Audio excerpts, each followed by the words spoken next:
श्री स्वामी समर्थ. श्रीकृष्ण म्हणतात, आपल्या प्रारब्धात जे लिहिलेलं असतं तेच आपल्या घडतं. आपण सर्व काही बदलू शकतो, परंतु आपलं नशीब आणि प्रारब्ध लिहिलेल्या गोष्टी कधीही बदलू शकत नाही. काही गोष्टी आपल्याला नशिबाने मिळत असतात. एखादी मुलगी जर खूप श्रीमंत घराण्यात जन्माला आली असेल आणि तिच्या प्रारब्धात गरिबीची पत्नी म्हणून जीवन जगणे लिहिलेलं असेल, तर ती ज्या घरात जाईल तिथे गरिबीतच तिला जीवन जगावं लागेल. आपली इच्छा नसली तरी देखील प्रारब्धात जे लिहिलं आहे ते आपल्याला भोगावेच लागतं. अनेक जणांना वाटत असेल की आम्ही खूप परमेश्वर भक्ती करतो तर आमचा प्रारब्ध बदलू शकेल. तुम्ही कितीही ईश्वराची भक्ती केली तरी देखील तुमचे प्रारब्ध बदलू शकत नाही. केवळ तुमच्या आयुष्यात आलेले दुःख कमी होऊ शकते देवाच्या कृपेने. साक्षात देवाधिकांना देखील आपलं प्रारब्ध बदलता आलं नाही, तर आपण तर एक सामान्य मनुष्य आहोत. प्रभू रामचंद्रांना देखील 14 वर्ष वनवासात जावे लागले. देव असून देखील त्यांच्या प्रारब्धात लिहिलेलं त्यांना चुकलं नाही. तसेच श्रीकृष्ण स्वतः भगवंत असून देखील त्यांचा जन्म बंदीखान्यात झाला. आज मी या व्हिडिओमध्ये आपण आपलं प्रारब्ध बदलू शकत नाही हे एका पौराणिक कथेद्वारे सांगणार आहे. त्यासाठी व्हिडिओ शेवटपर्यंत नक्की बघा. आपला जन्म, लग्न आणि मृत्यू जिथे लिहिलेलं असेल तिथेच आपले प्रारब्ध आपल्याला ओढून घेऊन जाते. आणि या 3 अशा गोष्टी आहेत ज्या केवळ प्रारब्धानुसारच होतात. अशा कथा खूप पुरातन काळातील आहे. रावणाने मुलगी झाल्यावर ब्रह्मदेवांना विचारले, या मुलीचे लग्न कोणाबरोबर होणार आहे? ब्रह्मदेवांनी कुंडली पाहून सांगितले, समोर लहान झाडूवाला मुलगा दिसतो आहे, त्याच्याबरोबरच या मुलीचे लग्न होणार आहे. तोच हिचा जीवनसाथी होईल. रावणाला या गोष्टीचा खूप राग येतो. माझी मुलगी आणि या झाडूवाल्याला द्यायची शक्यच नाही. रावणाने लगेच नोकराला सांगितले, या मुलाला उचलून समुद्रात फेकून द्या. नोकरांनी त्याचा अंगठा कापला आणि त्याला समुद्रात फेकून दिले. तो मुलगा पाण्यात वाहत वाहत एका बेटावर पोहोचला. त्या बेटाचा राजा वारला होता. लोकांनी हत्तीच्या सोंडेत माळ देऊन हत्ती ज्याच्या गळ्यात माळ घालेल तो बेटाचा राजा होईल असे ठरवले होते.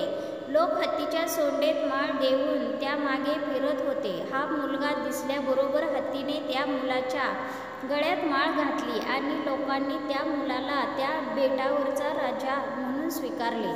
बरीच वर्ष उलटून गेली. त्यानंतर तो बेटाचा राजा म्हणजे झाडूवाला मुलगा वयात आला. तशी रावणाची कन्या देखील उपवर झाली होती. बेटाचा राजा म्हणून रावणाने आपल्या मुलीचा विवाह त्या मुलाबरोबर लावून दिला. रावणाने पाहुणचाराकरता एकदा आपल्या जावयाला आपल्या घरी बोलावले. रावण म्हणाला, हल्ली ना ब्रह्मदेव पण खोटे बोलायला लागलेत.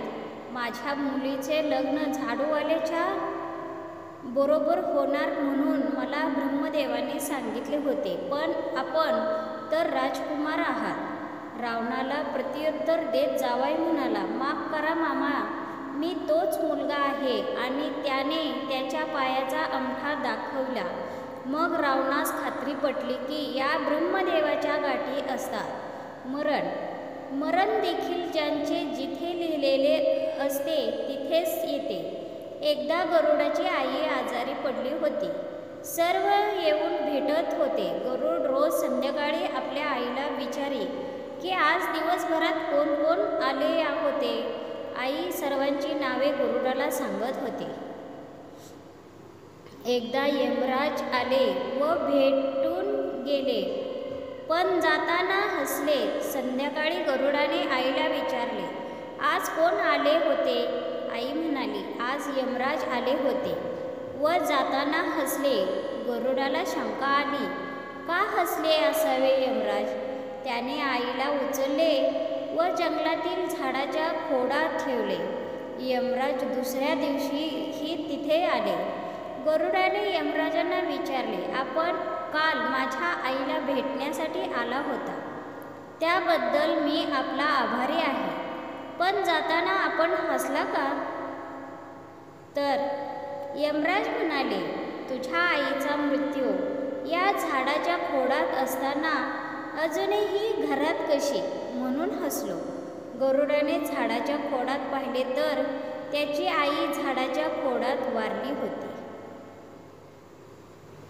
तात्पर्य: कोणाचा मृत्यू बसमध्ये, कोणाचा रस्त्यावर तर कोणाचा पाण्यात, कोणाचा ॲक्सिडेंटने तर कोणाचा आत्महत्या करून होतो. आणि हे सर्व काळाच्या हातात आहे. पण काळाचा सूत्रधार मात्र परमात्मा आहे. दररोज सकाळी उठल्यावर कृतज्ञ व्हा आणि ईश्वराला प्रार्थना करा की आजपर्यंत तू जे दिले आहेस ते तुझंच आहे. मी फक्त निमित्त मात्र आहे. इतरांपेक्षा तू मला खूप काही दिलं आहे. माझं राहिलेलं आयुष्यही तुझ्या कृपा आशीर्वादाने सुखी समाधानी आहे. आनंदी जगण्यासाठी सतत तुझे नामस्मरण करण्याची, चांगले कर्म करण्याची ताकद दे.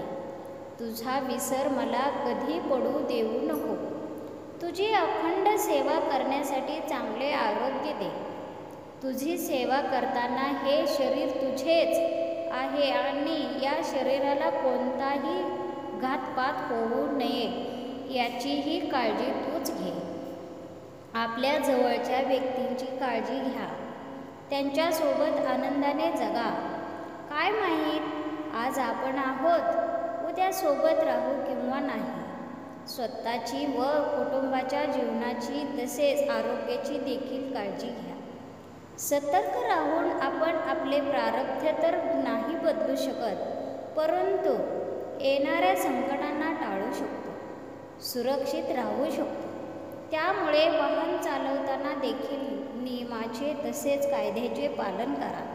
एकमेकांवर उदार होऊन एकमेकांना अडचणीत आणण्यापेक्षा मदत करायला शिका. इतरांना मदत करणे आपल्याला जमत नसेल तर शांत राहा, परंतु रिकाम्या उठाठेव करू नका. समाजातील मतलबी, स्वार्थी, अहंकारी, गर्विष्ठ लोकांपासून दूर राहा. कधीही कोणाच्या वाटेला जाऊ नका, म्हणजे तुमच्या वाटेला देखील कोणी येणार नाही आणि तुम्ही तुमचं आयुष्य सुरक्षित जगू शकता. व्हिडिओ आवडला असेल तर चॅनलला लाईक करा, सबस्क्राईब करा, शेअर करा आणि कमेंटमध्ये श्री स्वामी समर्थ लिहा. तर मित्रांनो, माहिती आवड